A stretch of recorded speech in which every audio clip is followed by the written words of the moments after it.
আহমেদাবাদে বিমান দুর্ঘটনার পর আবারও মাঝ আকাশে বিপত্তি।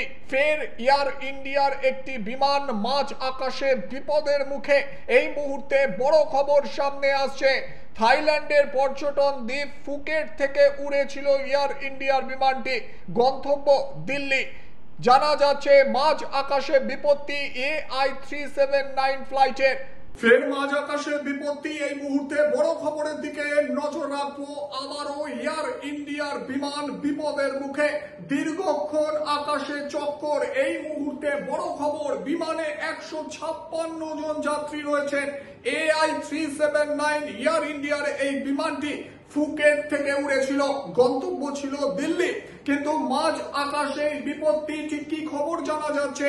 যে খবর সামনে আসছে এবার বোমাতঙ্ক, বিমানে বোমাতঙ্কের খবর। আর তারপরে পাইলট দ্রুততার সঙ্গে এমার্জেন্সি ল্যান্ডিং করানোর সিদ্ধান্ত নেয় বিমানটিকে। এই মুহূর্তে ফের আরো একবার দর্শকদের জানাবো, আবারও মাঝ আকাশে বিপদের মুখে এয়ার ইন্ডিয়ার বিমান। জানা যাচ্ছে বিমানে 156 জন যাত্রী রয়েছেন।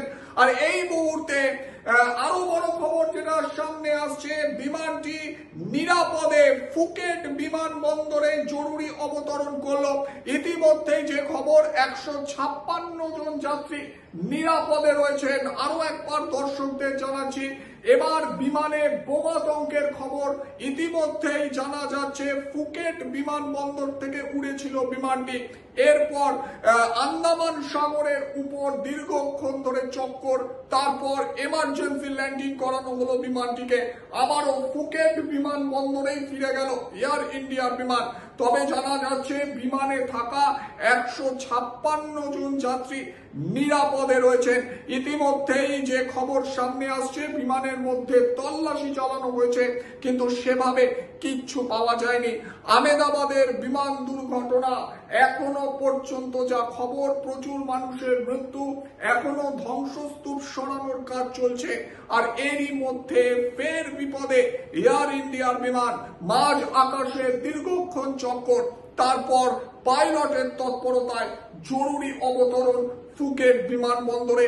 জানা যাচ্ছে 156 জন যাত্রী ছিলেন বিমানে, তারা প্রত্যেকেই কিন্তু সুরক্ষিত রয়েছেন। তবে বিমানের মধ্যে এমন কিচ্ছু মেলেনি বলে দাবি বিমান সংস্থার।